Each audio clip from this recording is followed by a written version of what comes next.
focus o katong gingon ni Pastor Ben ganiya nga it's about alignment sa kabubuton sa Ginoo. Okay? So, kining repentance igsuon sa Bisaya pa pag hinusol na ani siya gitawag og negative natay negative understanding ani kay nagtuo manggod ta nga ang repentance or paghinusol is atong trabaho, which is mao gyud trabaho before, no, mao gyud practice in the old covenant.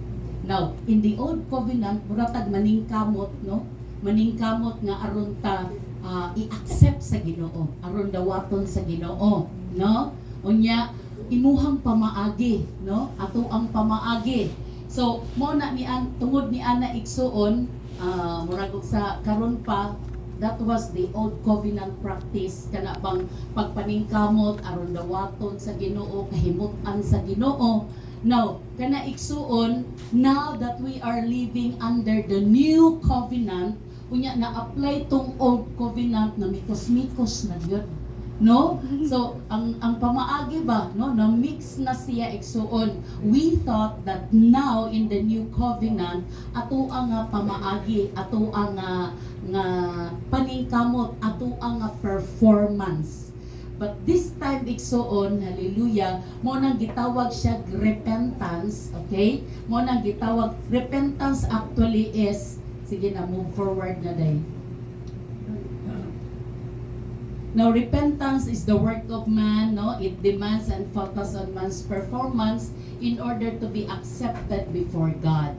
So, ningon diri, Hebrews 6 verse 1 nga, dili na nato, no? No, let us not practice not laying again the foundation of repentance from dead works. So, kining atong paningkamot, no, nga aron dawaton sa Ginoo, gitawag na siya og dead works.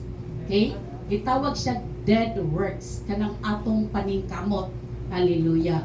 Now, ingon kayod nga diha sa Ginoo, no, mo nang giingon nga repentance is a change of mind. Okay? It's a change of mind. A change of focus igsoon, no? Metanoia. Okay? It is the work of God. In Greek word, it means metanoia. Everybody say metanoia. Metanoia. So meta is mind, noia is a change, no? Metanoia, a change of mind or a change of focus. Kay ngano, ug dili mausab, ug dili mo nagingon, if there is no shifting of focus, hallelujah, ang tendency igsoon sa ato ang journey, no, sa atong Kristohanon nga journey, hallelujah, sa kinabuhi igsuon kapuyon kita. Mo nang giingon nga kapuyon ka kay dili nimo ma-maintain, no? Dili nimo ma-maintain kung unsay gusto nimo buhaton para sa Ginoo. Mo nang kapuyon ta. Mo nang giingon diha, no, backward, mo nang giingon ang Bible in Matthew 11 verse 28, ingon diha igsuon nga hindi mo katapad gikapoy ka na ba?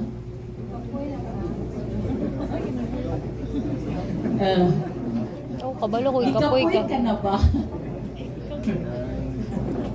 Wala. Sa di lang katulugon ha.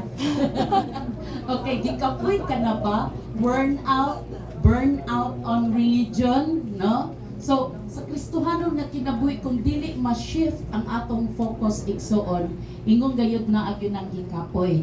Unya ni ingon si Lord, kabalo ka unsay iyahang kuan, unsay iyahang sulti, siya come to me. Wala siya nag-offer of 10 ways on how to get rest. 10 ways how to be a good Christian.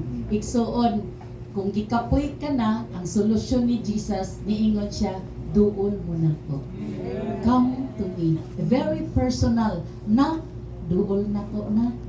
Hallelujah. And siya, get away with me and you will recover your life. I'll show you how to take a real rest. Okay? So, move forward. So, katong metanoia igsoon, which it means metanoia, kaning repentance in the new covenant, gitawag siya og Greek word metanoia, meaning a change of mind or a change of focus. Sa una, ang akong understanding aning paghinulsol is kung palahubog ko karon, di na jud ko mahubog. Ana ba? Inana ako ang understanding sa paghinulsol. Okay? Kung ako sugarol, muingon ko, di na jud ko manugal. Kausa na lang. So inana ang kanunay nga paningkamot sa tao, kana bang kaugalingon nga pagpaningkamot aron mabag-o. Now, ma-frustrated taan na igsuon. Mo na niingon siya, let's think, mo na siyang ingon nga, metanoia is a change of mind, a change of focus, meaning to say, it's a 180 degrees, meaning kaniadto, nakafocus ka pa sa imong kaugalingon, it's a 180 degrees, a shift of mind, a change of focus, nga di ay patutukon ka sa Ginoo. Amen ba? So, metanoia is a shifting of focus from self to Christ. Amen? Hallelujah. Very good. Naarigod na sa huna igsuon. Pag-usab ra gyud sa huna igsuon.